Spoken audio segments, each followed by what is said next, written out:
This is the No Nonsense Agile Podcast. Join us for discussions on agile product development and leadership with world-class experts who provide valuable insights and practical advice for industry professionals. Subscribe now to learn the latest trends and best ideas in the field.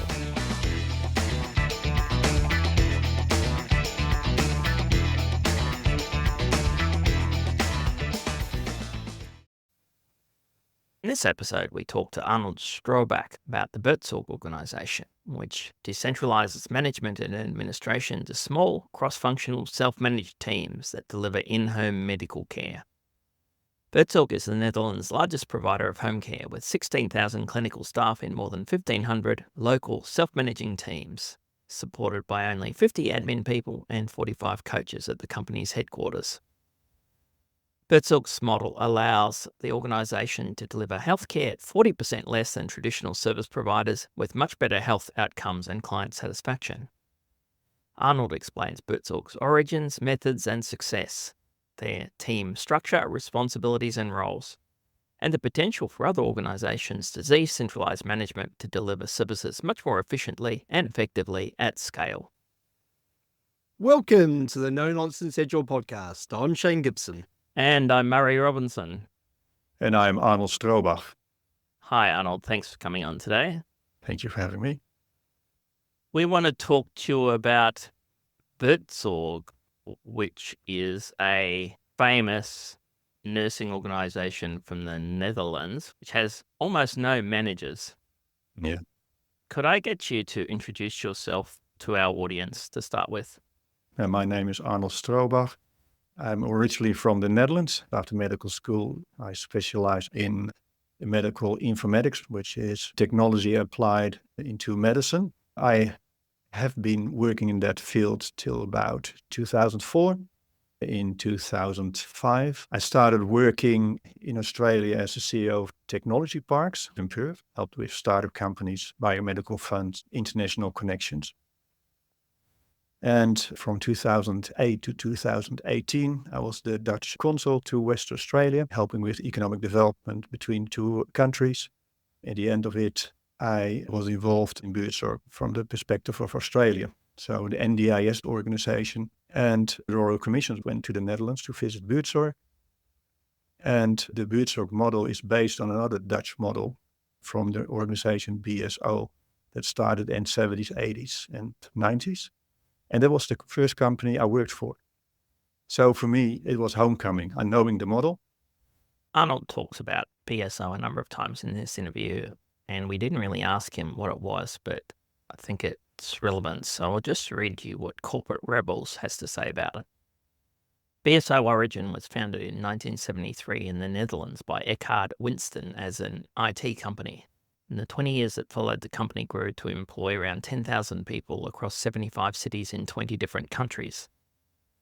The company's progressive structure was based entirely on self-managing units, internally dubbed as cells, that would divide themselves after growing to a certain size. These entrepreneurial cells were divided based on geographical areas.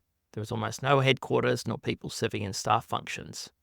Although BSO Origin doesn't exist anymore, it was later acquired by Philips. The cells model is still practiced by several other Dutch companies, including Finext, Rebel Group, and perhaps most notably Buurtzorg. So what is the Buurtzorg model? The most visible bit is the self-managed teams. So we work in teams of 10 to 12 people in a small area. So buurt is a Dutch word for a neighborhood community, and zorg is a Dutch word for care. We call it here neighborhood care. The buurt is very important in the Dutch social fabric. So everyone lives in a buurt. And the buurt is, your name is the local IGA, the local butcher. It's the small ecosystem where you live and what is expected from you that you give and take in the buurt.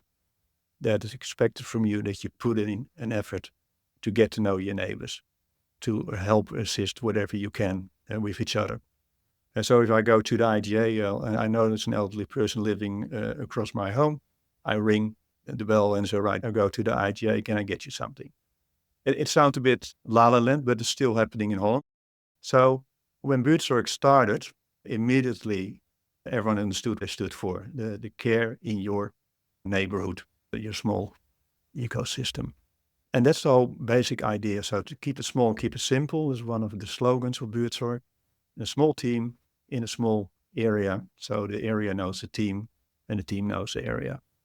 How does that differ to standard medical delivery models? What was the problem that they were trying to solve? Yeah, the problem that we're trying to solve is that 20 years ago, all kind of changes in health sector, the aging population, the move from aged care homes to home care. So how do we continue funding that? And how do we do that? And also keep the quality of life. You get some medical issues being old, but it's not a disease being old. So how do you stay connected? How do we get a quality of life, early intervention, prevention happening? The problem was that the demand was becoming more challenging because of the aging population, but also because of what we medically are capable of nowadays. The cost went relatively more and it's unsustainable. So how do we get it back? The response then was economies of scale. So the organizations become bigger. And with that, bureaucracy started happening. In the old way of organizing with layers of management and a lot of instruction going down the hierarchies and reporting up, the head office became bigger and bigger. More managers who as a profession are managers and no health background. So non-health people, not knowing clients, not knowing their buurt where they live in, instructing health professionals who know the client, who know the buurt, and also the management thinking is that getting someone out of bed, anyone can do that. There can be a lower rate person, or the nursing bit, we need a registered nurse in that, wound care. The result was that sometimes 4 people a day went through the doors, and often it didn't make sense. So it went very inefficient and very difficult for the elderly person. So something different needed to happen. And Jos de Blok, the founder and the CEO of Buurtzorg, and 4 others, we're all executives in those big organizations. And they said, this is nonsense what we're doing. We try to repair something on the left and it falls over on the right. And you don't know what to do anymore. So we just have to reset everything. We have to redesign. We have to rethink what is it all about, what we're trying to do. And they took as starting point the front line, because in the end, it's someone who needs care and support, and someone who can provide it. That's the starting point. And just like Australia, Holland embraced the person-centered care model, which means building up relationships. So you can't have 10 different people all the time. You need a small team around this person, get to know each other, because everyone is different and every day you're different. And how do you do that? How do you get that intimacy in that sense that you know what you're doing, no more, no less? How do you do that? Because often decision making is done somewhere else. So the whole idea is building up relationships and let the teams make most of the decisions themselves. And that's where the self-managed team come from. And that is very powerful because a team of 10 people can do a lot together. If you know the client very well, then it's about quality of life and what is important to the person, what they can do with it. There's no managers involved in that. Those kind of things are done by the teams. Of course, clinical governance is everywhere. You have to organize that. When the registered people, the nurses and therapists, they know what to do. You don't have to tell them what to do. It's about letting go. So to make sure that it's not becoming anarchy, it's very important. You got good systems supporting that. We have coaches instead of managers. And the coaches are not the boss of the team. They are like an independent cluster who help with the team dynamics. Team can get stuck, or you can have arguments that are hard to resolve, or chemistry is changing. So the coaches make sure that team health is guaranteed. And that makes it quite different, especially in a bureaucratic environment like health. It's community money, and it's lots of money, it's billions. So how do you manage that as a country? In the end, it's this person who needs care and support.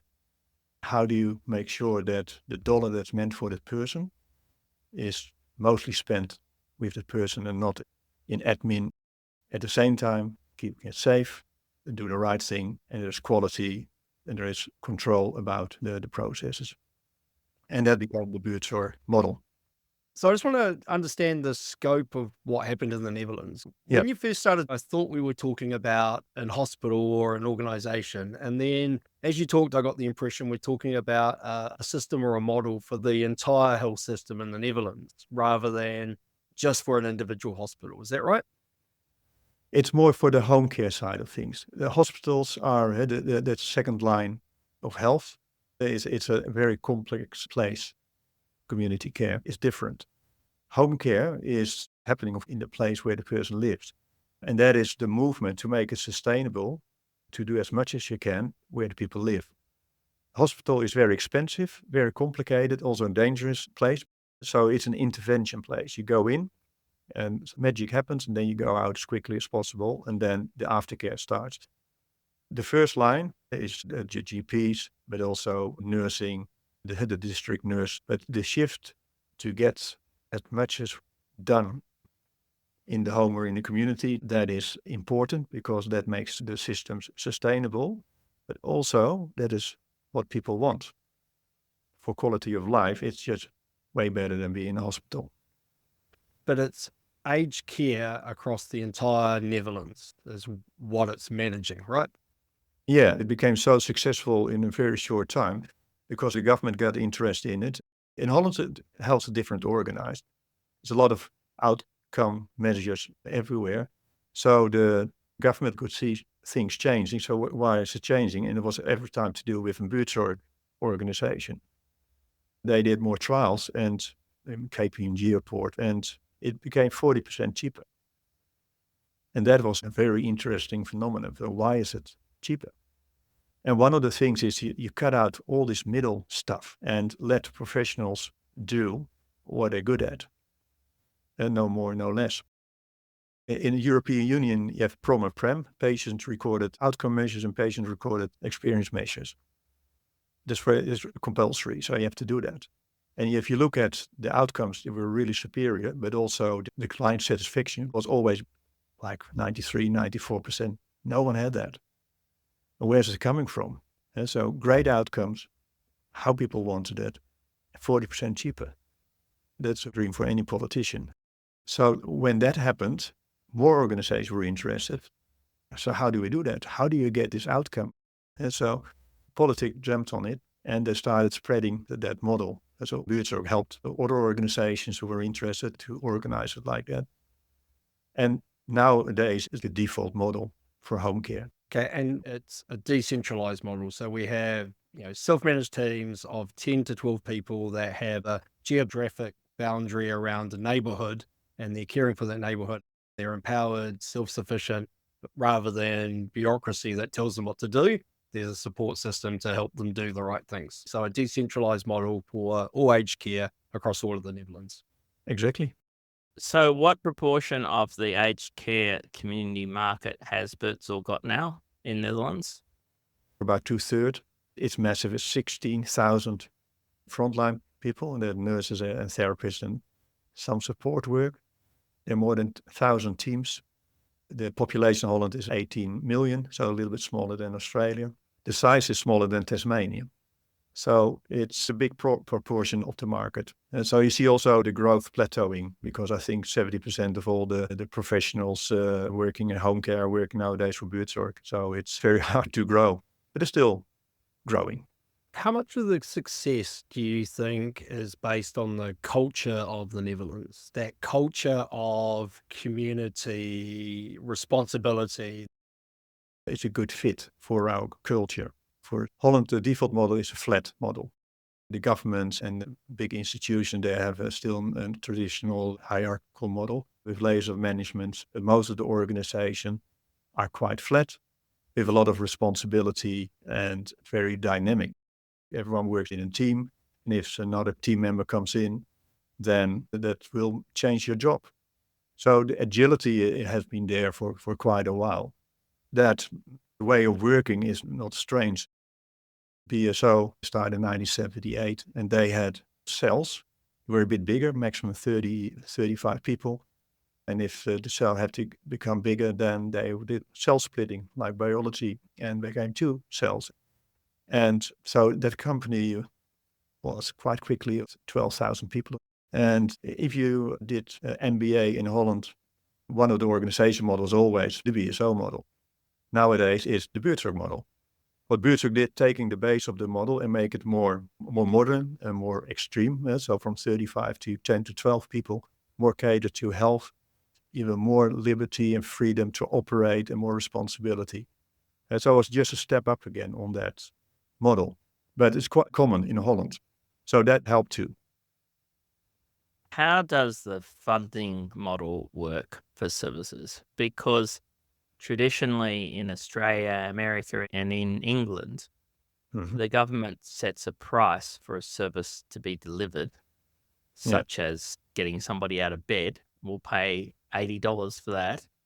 And I know John Seddon at Vanguard said that it's led to incredibly fragmented care with very big call centers and very high administrative costs driven by the funding model. That funding model wouldn't work with Buurtzorg. So how does the funding model work? In the Netherlands, health also been trying to avoid these false economies. The driver is efficiency. But if you look at the total system, you can see it's so inefficient. How could it be efficient if 4 different people come through the home, travel up there, do the stuff, have to read what the other one had done, have to report, sometimes different organizations. This can't be efficient. It is not efficient. And it doesn't provide the quality you need. I think the main difference between the Netherlands and Australia is the registered system. If you're a registered person, you can make decisions. And I give you an example. My parents are still alive. My dad is 92. My mom is 89. But my father has Alzheimer's, we know now. In 2019, I was in the Netherlands and I visited him and I was not sure. I knew I would be back in Holland in April 2020. So I thought, you know what, I'll have a better look. But then COVID happened, couldn't go back to Holland for the next 2 years. But I got a call from his GP like a year later. And he said, yeah, your dad, I don't think they're functioning anymore. So you need some home care. It was 9 o'clock in the morning, Dutch time. So I called a provider in the town he lived. Unfortunately, Buurtzorg wasn't there. So I called the competition. And they work also in the Buurtzorg way. And I got a nurse on the phone, registered nurse from the local team. And I explained the situation and that I live in Australia, so I can't get to the Netherlands in the COVID circumstances. And I said, no worries, let me have a look. Okay, he said, I'll swing by around 11 o'clock and I'll call you in the afternoon. I'll check them out. Indeed, I got a call back early afternoon and she said, yeah, I swing by. Your father did the assessment and we're going to do this and this. And we start tomorrow. I was so relieved that I don't have to go to find a package or go through a process. No, you just call a registered person. They do the assessment and it's funded 100%. It doesn't cost you anything. You don't have a mean testing in Holland. Health and medication is free for everyone. Hospitals is free. And if you talk about efficiency, this is efficient. And he got what he needed, no more, no less. That's the problem with any package, is too much or too less. It's never what you need.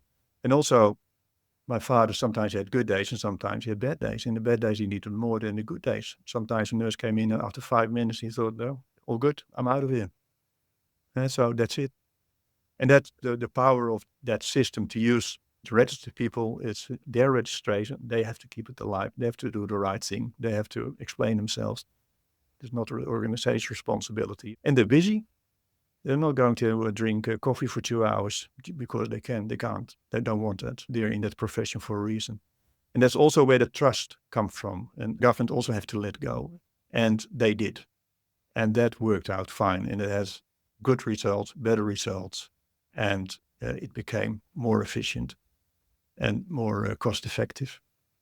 And also it became a more attractive sector again.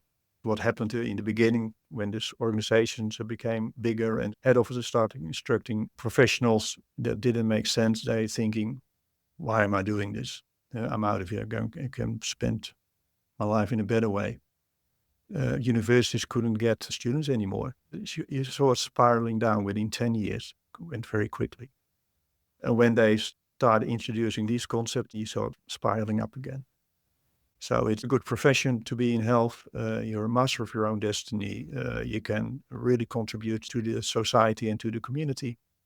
And it's sustainable. So it sounds like this model is dependent on having skilled, professional, ethical staff who are not trying to make as much money as possible by doing the least work possible. Yeah, so you can be cynical about it, or you have trust in the people and give them responsibility.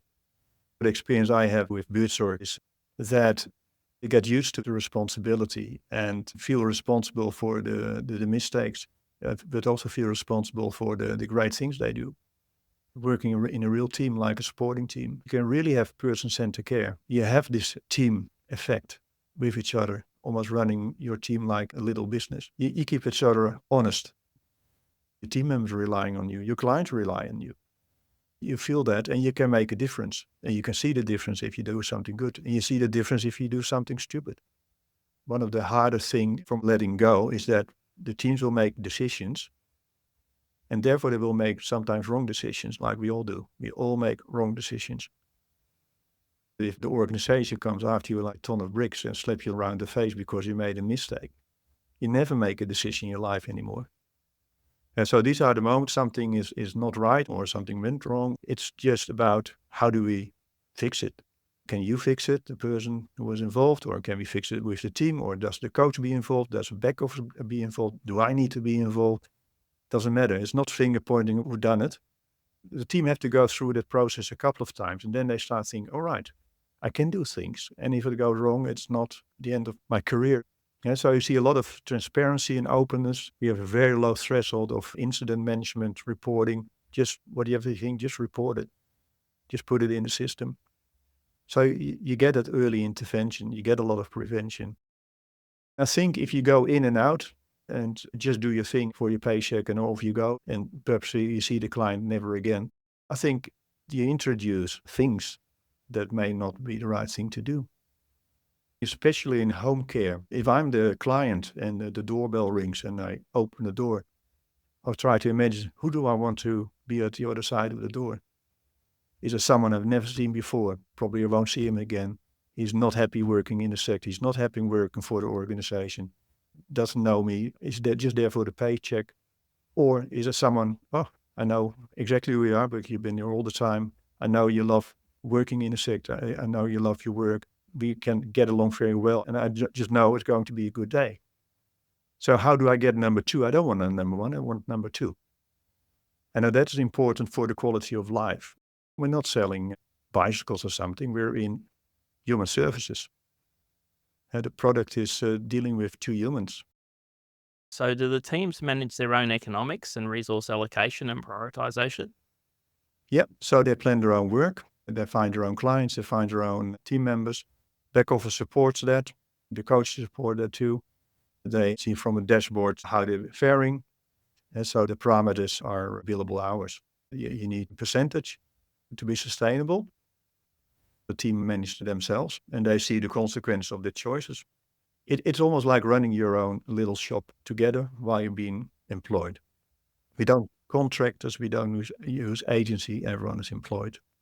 So as soon as you get above 10 to 12, then you split and another group start up to take up that demand.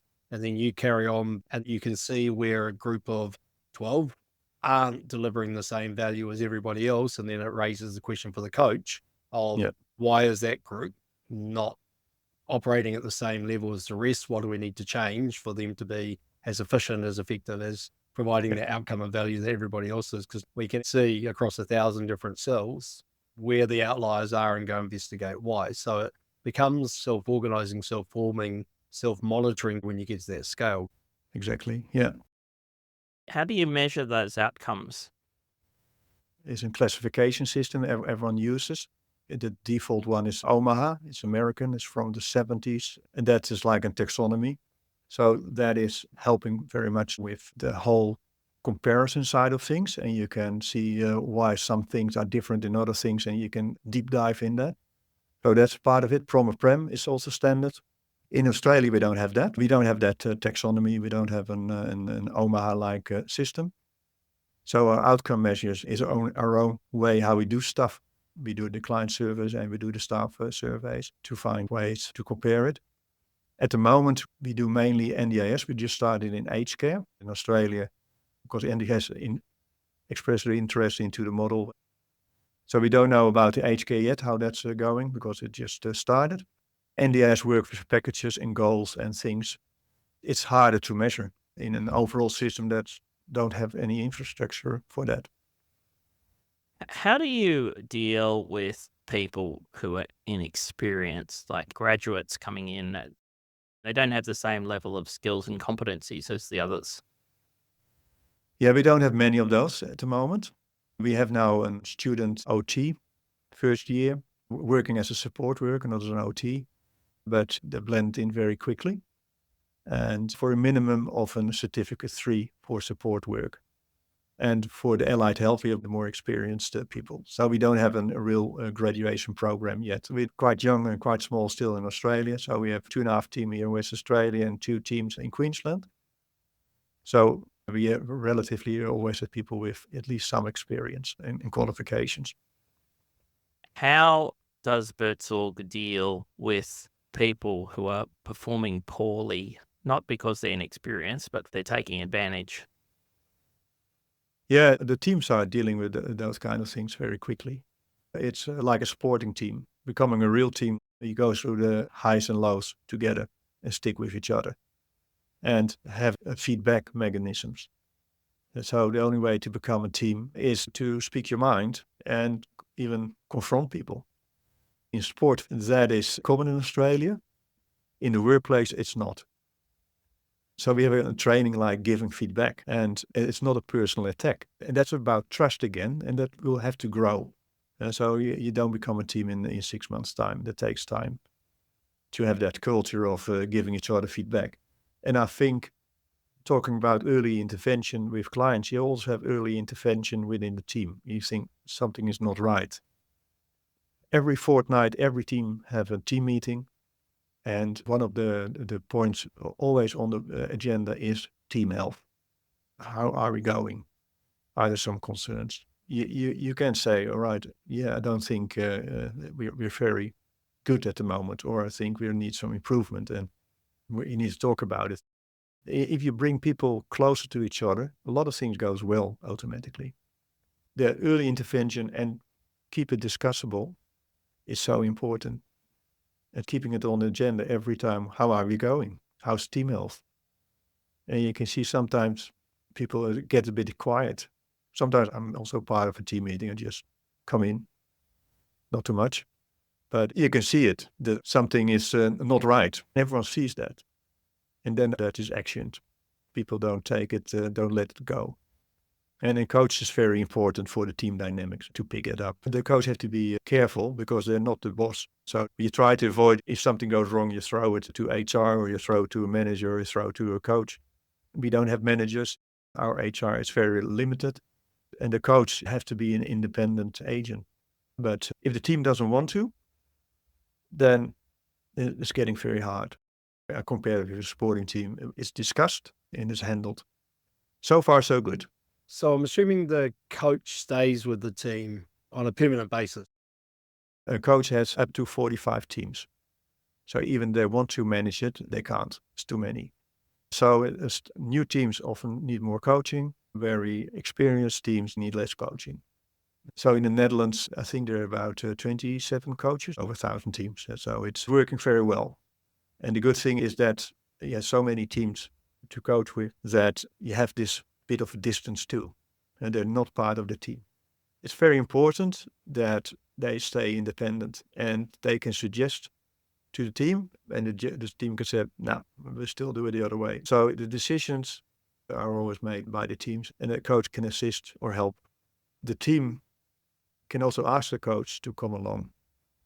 The team always try to put it back to on as much as team level as possible. So try to have all kind of one-to-ones with the people. If there are some issues, it has to be discussed in the team, which is culturally a little bit easier in the Netherlands than here. In Netherlands, giving feedback is very common, very annoying too. It's a bit in the Dutch culture. Feedback is here sometimes seen as a personal attack. In Holland, if someone bothers you to give feedback, that's a present. So it's more on a positive side, and here's a little bit more on a negative side. It's about trust. You become more befriended.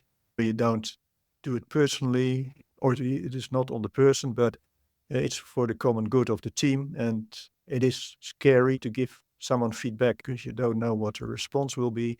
So it takes time, but also in Australian context, it just happens. Do the coaches tend to come from a medical background? All of them, they're clinicians. In Holland, they're all registered nurses or therapists. One of the things that is the most hierarchical part, but you have to do it, is clinical governance. And the coaches are also part of the clinical governance because they're clinicians. Most of the teams have clinicians in them. So everybody that's working in these teams have taken the medical oath. They've decided that their lives are to help people. They've got this foundational culture of the medical oath to give them grounding, and everybody else has taken it. So they're self-monitoring or self-managing or self-governing. Yeah. Can I ask you about the percentage of administrative overheads or costs? Because I think you're talking about something like 20,000 people work for Buurtzorg in the Netherlands. You've got 47 coaches. How many other people are in central office administrative functions? Yeah. It's 16,000 frontline people. It's about 51 people. It's quite small. We got quite a lot of visitors in the Netherlands. But if you go to the main office, it's on an industrial area. It's a 2-story building, very modest. So if you get international visitors, they look at the building and they see 50 people. So is this the regional office or what is this? And they said, no, this is it. And then it starts to sink in what it is to be a distributed organization. So this small back office supports 16,000 people and international, because we're in many countries nowadays. It's all happening in that little building. So scalability, whatever we do, is very important. Everything we do, the question always is, all right, this solution works now for 5, but would it also work for 5,000? If the answer is no, we find another solution. Even it's very tempting to go for the 5, and we'll see when we get to 6. No, we don't do that. So half of 1% of your people are in either coaching or admin. And I would think that in a normal Australian organization, probably 30% of people are in some sort of management or administration role, maybe even more. Yeah, you will be surprised. I was just looking at the website for Buurtzorg, and in 2014, it says there were 9,000 nurses and 800 teams, 45 people in the back office with 15 coaches, 70,000 patients, and 280 million euro in turnover. So they've doubled the frontline staff size, haven't really increased the back office staff. It's an unheard of scale. So how much admin then do the teams have to do? Yeah, we create 6 informal roles. One is planner rosterer, so every team roster their own work. One of the people of the team does the rostering and the planning. We have the advisor role. That is our linking pin between back office and the team for the quality of data. Because what we do centrally is mainly invoicing, payroll, and compliance and ICT development. So the advisor does that. Then we have housekeeper. So you need someone who's taking care of their own office or organizing that has been cleaned and the PPE is there. We have the welcomer, and that has to do with the complexities with NDIS to onboard clients. So it's not welcoming for the staff, but the welcoming onboarding of clients. And then we have the mentor. That's the person in the team, if a newbie comes in, that takes them under the wings and learn them the ropes. Everyone has 2 roles. One is whatever you do as a frontline worker. Is it support work? Is it nursing? Is it therapy? and being a team player. So these are permanent roles. And that last thing sounds a bit corny, but it's so important. Because if you can't be a team player, if you don't want to be in a team, you don't want to put effort in it, it's not going to work. And you have to leave the team. That's the one that we've seen only a few times, fortunately, that don't show up at team meetings regularly, not really a team player, or can you take over my shift? Always no. It's those kind of things that they're not taking in the effort. The other roles are rotating. So you do for, say, 6 months, and then everything rotates. And the beauty of that is you avoid little kingdoms. For example, if I'm the planner and you were not nice to me this week, I'll make sure you have a shit roster next week. But 6 months' time, it's the other way around, perhaps. So it's good to avoid that. But also, you need different skills. If you've been planner for a couple of months, you need to know more about NDAS and soon also about my aged care, how things work. You need to know about broken shifts, travel, making sure that you have a good routing of your clients. And so what you can see, the teams are existing for a while. The people, they know so much better what the job comprises because of that. And that is the operation side of it, those informal roles that cost some time. But everyone in the team is always billable. And we say 85% you have to be billable as a team. Because if you have small back office, that's enough to make it work. And for allied health, it's different percentage because it works differently. And for nursing too, and for support coordination, a little different percentage. But the sustainability is the dollar and the compliancy. And that's for every team important, and they see it from the dashboard. We call it an equilibrium. So it's a triangle. So on the top, one of the corners of the triangle is the client. The client has satisfaction and also the outcomes, quality of life. The other corner is team health, because it's also in the interest of the client that the person, the team is healthy. So we're always looking for two-way streets, give and take. The third corner is sustainability. And the role of the team is to balance and find this equilibrium. And sometimes the client have to give, sometimes you have to give, and sometimes the dollar have to give. That's fine. But the team decides how the balancing and equilibrium is happening. Can other organizations adopt this model? Oh yeah, it's happening already. BSO was in software services. You see law firms, accounting firms, a lot of professional industries using self-managed teams. But what are the challenges for management? Restructuring is not for the faint-hearted, but it is so necessary. The world is changing rapidly. The traditional organizations like industrial revolutions, that you make all these task-based things, and at the lowest end is very replaceable. So if you're not good enough, we kick you out and get someone else in with minimal training. For a lot of work, it's not relevant anymore. So you need the brain power of the people to be interpreting what's happening and connecting the dots, and be agile was required. That is very important. So I think try to have a very variable world to cookie cutter into all little tasks and things is, you can see the problems everywhere because of that. The world's not predictable anymore. That's what the Industrial Revolution tried to do, is constant quality and try to reduce it to all little steps. And that works in a predictable situation. In home care, it's not predictable. It's a complex world. And so processes and procedures don't work. It's not that if you follow those steps, you always have the same outcome. In health, it's not the case. So you need different ways of approaching the business you're in. Shane, I think we better go to summaries. Do you want to kick us off? I do indeed. Let's go from the beginning. Self-managed teams, 10 to 12 people in a specific geographic area, and their specific role or goal in the world is to care for aged people. And then the idea of keep it small, keep it simple. If we talk about 9,000 people and 45 back office staff, it must be a picture of simplicity, because you can't implement anything complex with that fewer people to run it. So you've got this constraint-based model where it has to be simple or it just won't get done. And then you talked about economies of scale. So we bring in economies of scale and we bring in bureaucracy. I think about somebody I know in aged care in New Zealand.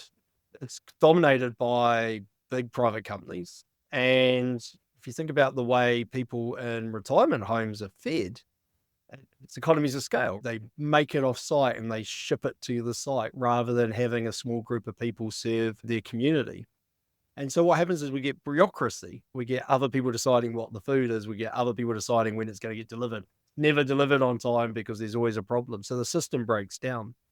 I love the idea of coaches instead of managers. And in this model, the coach is still a medical practitioner. They still feet on the field. They still have that same goal and vision.